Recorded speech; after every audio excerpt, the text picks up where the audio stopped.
The UK government has used Schedule 7 powers to interrogate and obtain information from hundreds of thousands of people, perhaps more, since 2001. 419,000 people were subjected to Schedule 7 stops between 2009 and 2019. An analysis published by Cambridge University in 2014 concluded that 88% of those stopped and interrogated without any suspicion of a crime were Muslim. Our only chance to overthrow corporate power and halt the looming ecocide comes from those who will not surrender to it, who will hold fast no matter the price, who are willing to be dismissed and reviled by a bankrupt liberalism. They exposed the hollowness of the ruling class.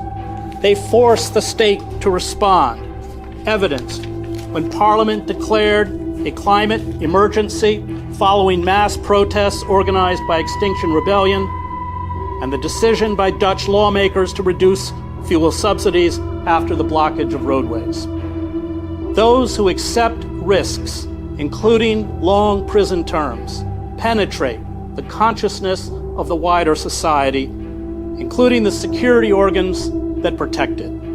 That penetration from the outside is impossible to measure, but it steadily erodes the foundations of power until what appears as a solid edifice, as I witnessed with the Stasi state in East Germany and Ceausescu's Romania, seemingly crumbles overnight. The ossified systems of governance, evidenced in the United States by our corporate-managed elections, our system of legalized bribery, our commercialized press, and our captive judiciary, which has legalized gerrymandering, an updated version of Britain's 19th century rotten borough, exposes the political class as puppets of the ruling corporate cabal. Reform through these structures is impossible. As the system calcifies, it carries out ever more draconian repression. Abuses of power, unlawful government policies, whether the war crimes in Iraq and Afghanistan, exposed by WikiLeaks, the Grenfell fire, or the refusal to address the climate crisis that will lead to mass death and societal collapse, are ignored, and those who decry them persecuted. The Five Eyes intelligence services are building, as Craig Murray points out, Venn diagrams to connect all who oppose Zionism, neoliberalism, militarism, press censorship, corporate rule, and the devastation of the fossil fuel industry. And it will only get worse. University administrators in the US spent the summer working in tandem with security consultants, many with ties to Israel, to determine the best ways to stifle protests this fall. They have imposed near universal bans on encampments, temporary structures, amplified sound, chalking, freestanding signs, flyering, outdoor displays, and event tables. A whisper of dissent in or out of the classroom will see protesting students and faculty expelled or arrested. For much of the 1850s and the first part of the Civil War, Lincoln, widely considered the model of a pragmatic politician, advocated a plan to end slavery that involved gradual emancipation, monetary compensation for slave owners, and setting up colonies of freed blacks outside the United States. The harebrained scheme had no possibility of enactment. It was the abolitionists, still viewed by some historians as irresponsible fanatics, who put forward the program, an immediate and uncompensated end to slavery, with black people becoming U.S. citizens. That came to pass with Lincoln's eventual help, of course. As Foner points out, it is the fanatics who make history. No one could have predicted that the First Intifada in 1987 would erupt in the Jabalia refugee camp after an Israeli truck driver collided with a car, killing 4 Palestinian workers. No one could have foreseen that the decision by a Tunisian fruit vendor, whose scales had been confiscated by police because he was working without a license, to set himself on fire in protest in December 2010 would spark the Arab Spring.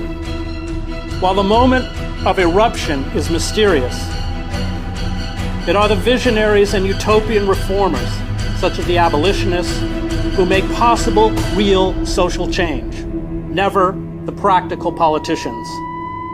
The abolitionists destroyed what the historian Eric Foner calls the conspiracy of silence, by which political parties, churches, and other institutions sought to exclude slavery from public debate.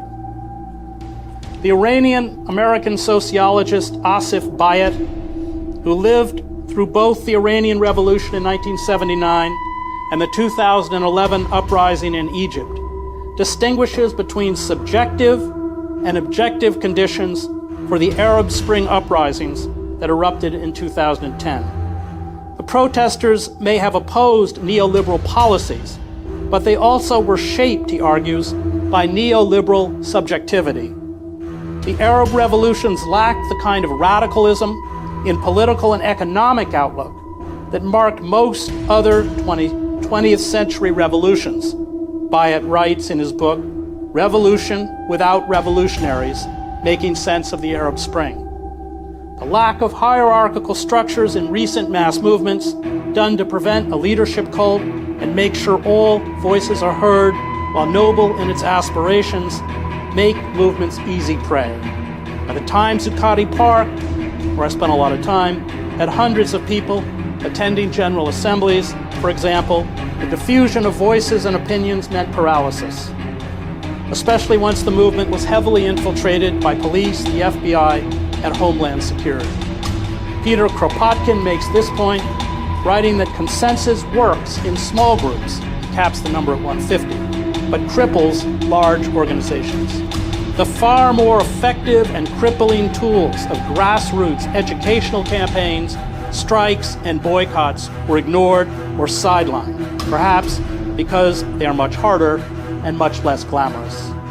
But as Karl Marx understood, those who cannot represent themselves will be represented. Most people attracted to power, he writes, have rarely been above average, either morally or intellectually, and often been below it. The question is, how do we build forces to restrict the despotism of the powerful? We may feel, in the face of the ruthless corporate destruction of our nation, our culture, and our ecosystem, powerless and weak, but we are not. We have a power that terrifies the corporate state.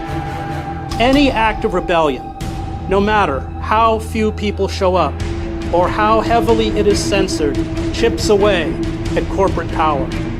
Any act of rebellion keeps alive the embers for larger movements that follow. It sustains another narrative. It will, as the state consumes itself, attract wider and wider numbers. Perhaps this will not happen in our lifetimes, but if we persist, we will keep this possibility alive. If we do not, it will die. But revolutions only happen when a few dissidents decide they will no longer cooperate. We may not succeed, so be it. At least those who come after us, and I speak as a father, will say we tried. The corporate forces that have us in their death grip will destroy our lives. They will destroy the lives of my children. They will destroy the lives of your children. They will destroy the ecosystem that makes life possible. We owe it to those who come after us not to be complicit in this evil. We owe it to them to refuse to be good Germans. And in the end, I do not fight fascists because I will win. I fight fascists because they are fascists.